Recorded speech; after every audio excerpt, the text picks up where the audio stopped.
रहे उदास आस निराशा, सहज ध्यान बैरागी, प्रणवत नानक गुरमुख छूटस, राम नाम लिव लागी। पहली पातशाही श्री गुरु नानक देव जी महाराज समझाते हैं, रहे उदास आस निराशा, सहज ध्यान बैरागी। जो व्यक्ति सांसारिक मोह माया में रहकर भी विरक्त है, उदासीन है, जो आशा निराशाओं से ऊपर उठ जाता है। सहज ध्यान बैरागी, जो सहज अवस्था और ध्यान में लीन रहकर सच्चा बैरागी बन जाता है, भाई वो गुरु को प्यारा है। आगे उन्होंने बात को पूरा किया है कि प्रणवत नानक गुरुमुख छूटस, राम नाम लिव लागी। ऐसा व्यक्ति जो गुरुमुख है, जिसे गुरु नाम प्यारा लगता है, जिसे गुरु नाम की भजन बंदगी की लगन लग गई है, वो भव सागर से पार हो जाता है, वो मुक्ति प्राप्त कर लेता है। भाई सहज नाम का मतलब होता है ईश्वर के नाम में सहज और स्वाभाविक रूप से लीन रहना। असल में हमें अपना जीवन जीना इसी तरह है, जो हम नहीं जी पा रहे हैं। हम संसार में रहते हुए, घर परिवार में रहते हुए, कारोबार करते हुए इस शरीर को अपना समझ लेते हैं, घर परिवार को अपना समझ लेते हैं, और उदासीन होने की बजाय इसके साथ इस कदर जुड़े हुए हैं कि हमारे मन से एक पल के लिए भी माया दूर नहीं होती। यानी संसार के बंधन से हमारा छुटकारा क्या होगा? हम तो जैसे जैसे उम्र हमारी बढ़ रही है, वैसे वैसे हम मोह माया में और जकड़ते जा रहे हैं।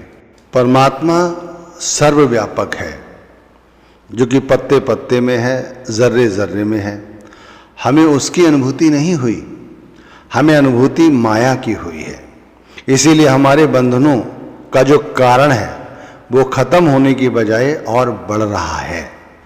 अब पांचवी पातशाही ने इन बंधनों को तोड़ने का एक तरीका समझाया।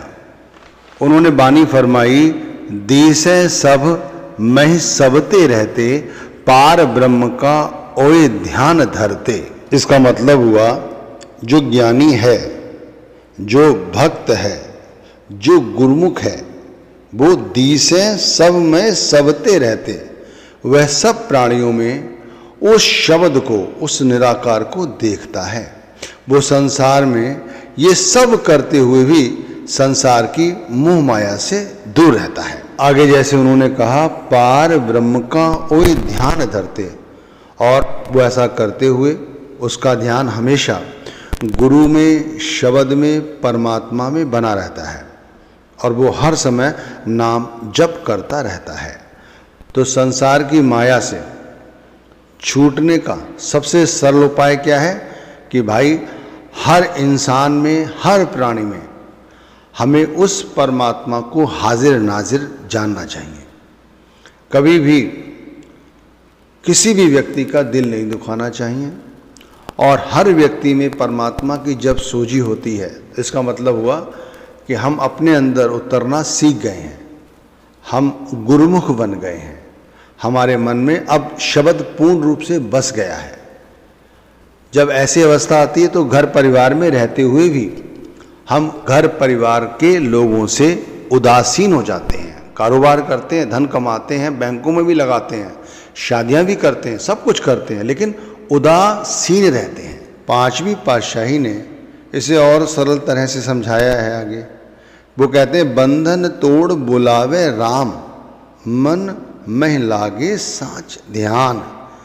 जब हम सांसारिक मोह माया और विकारों के बंधनों को तोड़कर सच्चे मन से नाम का सुमिरन भजन करते हैं, प्रभु को याद करते हैं, और सच्चे मन से भजन करते हैं, तब हमारे मन में सच्चे प्रभु का, सच्चे गुरु का ध्यान बन जाता है।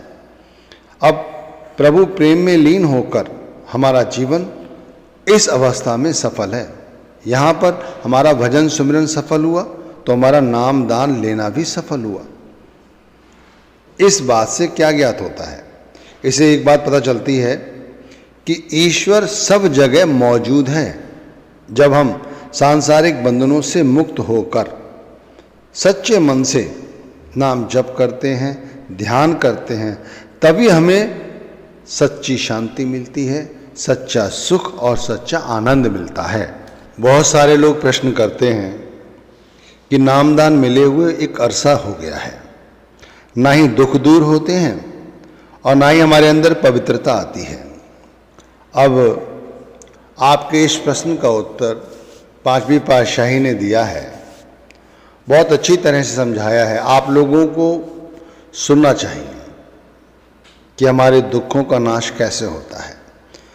आप जी कहते हैं, दाना तू बीना तू ही, दाना के सिर दान, दालत भंजन दुख दलन, गुरुमुख ज्ञान ध्यान। इस श्लोक में बहुत सारे तत्व छुपे हुए हैं, इसलिए एक एक लाइन करके आपको समझाने की कोशिश कर रहा हूं और आप लोग इसे समझें, अपने जीवन में उतारें। जैसे आपने कहा, दाना तू ही बीना तू ही, दाना के सिरदान।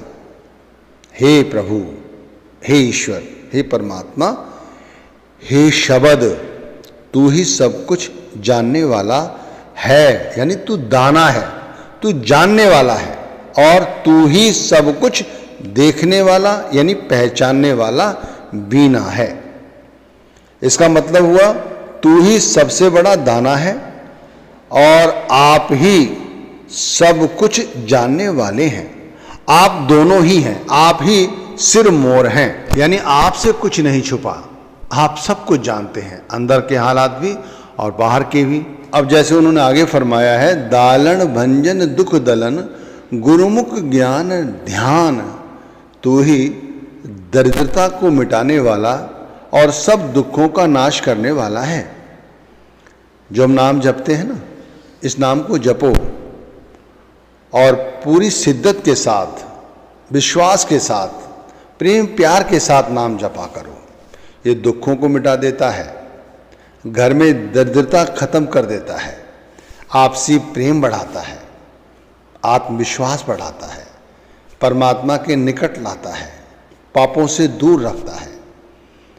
गुरु के सम्मुख होने से ही, जैसे हम नाम जपते हैं, नाम जपते हुए हमारा ख्याल जब शब्द के साथ जुड़ता है, उस समय गुरु के सम्मुख शब्द के साथ हमारा सानिध्य होने से ही हमारा ज्ञान और ध्यान बनता है। तो क्या अर्थ निकला इन बात का कि जो व्यक्ति गुरु के ध्यान से जुड़ता है, उसके सारे संताप, सारी दरिद्रताएं दूर हो जाती हैं। अब पापों का नाश और पवित्रता की बात आती है तो पांचवी पातशाही ने एक जगह और भी फरमाया है। वो कहते हैं, जन्म जन्म के किल विख नासै, कोट मंजन इस नाना, नाम निधान गावत गुण, गोविंद लागो सहज ध्याना।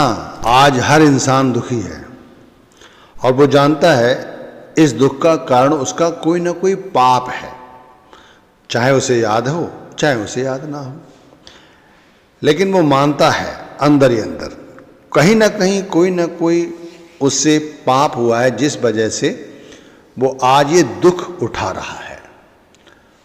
अब पांचवी पातशाही ने कहा, इस जन्म को छोड़ो, तुमने यदि पिछले कई जन्मों में कोई पाप कर रखा हो, वो पाप भी तुम्हारा कट जाएगा, पवित्रता आ जाएगी। तुम्हें करना क्या है, तुम्हें करना क्या है ये बात समझो और फिर करो। जैसे उन्होंने समझाया, वो कहते हैं, जन्म जन्म के किलविख नासै, कोट मजन इस नाना। इसका अर्थ क्या है? इसका अर्थ है परमात्मा की भक्ति करने से जो हमें नाम दान मिला है, गुरु ने नाम दिया है, उस नाम की भजन बंदगी, सुमिरन भजन ध्यान, इसे परमात्मा की भक्ति कह दो। बात एक ही है कि परमात्मा की भक्ति करने से जन्म जन्मांतर के पाप किलविख नासै, मतलब मिनटों सेकंडों में नष्ट हो जाते हैं। जैसे आपने आगे फरमाई इसी बात को कि नाम निधान गावत गुण गोविंद लागो सहज ध्याना, मतलब इसको उन्होंने आगे समझाया कि जब हम नाम रूपी खजाने को प्राप्त करके गोविंद यानी ईश्वर के गुणों का गान करते हैं, मतलब जो हमें शब्द दिया है गुरु ने, उस शब्द के साथ अपनी आत्मा को जोड़ते हैं। कैसे? गोविंद के गुणों का गान का क्या अर्थ हुआ? अब आप शास्त्रों को मत खोलना, आप उनकी लीलाओं का श्रवण करने लग जाओ, ये सब मत करना। जो आपको गुरु ने नाम दान दिया है ये ही बहुत है। बस आप इस नाम को जपो। सुबह अमृत वेला में उठो, घर में कोई एकांत स्थान ऐसा बनाओ जहाँ पर बैठ सको 2-2.5 घंटे, और उठकर बैठो, हाथ मुंह धोकर पवित्र होकर अच्छी तरह से स्वच्छ होकर पालथी मारकर बैठो और श्वासों को सामान्य करो। फिर धीरे धीरे बड़े प्रेम प्यार के साथ उस शब्द को जपो। जब हम नाम के साथ जुड़ते हैं तो कहते हैं नाम रूपी खजाना जो हमें गुण गोविंद जो शब्द के रूप में मिला है, हम उसको जपते हैं तो समझ लो हम ईश्वर के गुणों का गान कर रहे हैं। तो भाई हमारा जो मन स्वाभाविक रूप से बहुत ही सहजता से प्रभु के चरणों से जुड़ जाता है या गुरु के ध्यान में लीन हो जाता है, और इस अवस्था में हमारे जितने पाप हैं वो सब जल के भस्म हो जाते हैं। तो देखो एक छोटी सी बात आपको समझाई कि ध्यान करने से क्या फल प्राप्त होता है। ध्यान प्राप्त करने से सबसे बड़ा फल है कि हमारे संसार के बंधन छूट जाते हैं। संसार में रहते हुए संसार की माया से अछूते रहते हैं, उदासीन हो जाते हैं। हम भी धन कमा रहे हैं, हम भी बैंक में लगा रहे हैं, हम भी बच्चों की शादी कर रहे हैं, हम भी बच्चे बना रहे हैं, लेकिन किसी में कोई आसक्ति नहीं है। भाई अपने कुल को बढ़ाना है, शादी की है, बच्चे पैदा कर रहे हैं, बुराई तो नहीं है। उन्हीं बच्चों के लालन पालन के लिए धन कमा रहे हैं, कोई बुरी बात तो नहीं है। उनके रहने के लिए मकान दुकान बना रहे हैं, ये भी कोई गलत बात नहीं है। लेकिन इनसे हम आसक्ति नहीं रखे हैं। ये कृपा कब हुई? जब गुरु ने ही हमें संभाला। हम अपनी तरफ से कितनी कोशिश करें ऐसा नहीं हो सकता। करोड़ों अरबों खरबों लोग ऐसे हैं जिन्होंने धन इकट्ठा कर रखा है, और अगर उनसे कोई थोड़ी से भी पैसे ले ले या लेने की कोशिश करे, चाहे ज़रूरत ही हो उसकी, वो व्यक्ति उसे देता नहीं है। वो कहता है चमड़ी चली जाए पर दमड़ी ना जाए। तो ये सहज रूप से हुआ। सांसारिक बंधन दूर हुए, दुखों का नाश हो गया। जब नाम के साथ हमारा ख्याल जुड़ता है तो ख्याल नीचे की बजाय ऊपर चढ़ता है। जब ऊपर चढ़ता है तो दुख और पापों का नाश हो जाता है। जन्म जन्मांतर के किए हुए पाप मिनटों सेकंडों में नाम की भजन बंदगी से दूर हो जाते हैं। तो 5वीं पातशाही की बात ली, इसके अंदर पहली पातशाही की बात ली। इन दोनों महापुरुषों की वाणियों के साथ आपको समझाने की कोशिश की है कि आज हमें इसी तरह का जीवन जीने की आवश्यकता है। घर परिवार में रहें, अपनी दुकानदारी करते रहें, बच्चों के साथ हंसते खेलते रहें, पर अपने आप से इतना भी मोह ना लगाएं कि शरीर है भाई ये तो बीमार पड़ेगा, एक दिन मिट्टी में मिल जाएगा, तो इसके साथ जुड़ने की कोशिश ना करें कि यही सब कुछ है। बच्चे हैं वो सब कुछ हैं, लेकिन इतने भी नहीं कि ईश्वर से अधिक नहीं भाई। एक दिन बच्चे आपको छोड़ देंगे। देखो जब हम युवा होते हैं तो हमारी हड्डियां और मांस जुड़े हुए होते हैं। जब हम वृद्ध हो जाते हैं तो हमारी हड्डियां मांस को छोड़ देती हैं, मांस खुद हड्डियों को छोड़ देता है, ऐसा कह लो। तो आप इन जितना भी पकड़ोगे इन सांसारिक मोह माया को, आप इन्हें छोड़ो ना छोड़ो, ये आपको छोड़ देंगे। तो भजन सिमरन पर ध्यान दो, जो हमारे लेखे में लिखा जाना है। हर इंसान में, हर प्राणी में परमात्मा है। पहले अपने अंदर अनुभूति प्राप्त करो, भजन सिमरन ही माध्यम है इसका, और फिर हर व्यक्ति में उस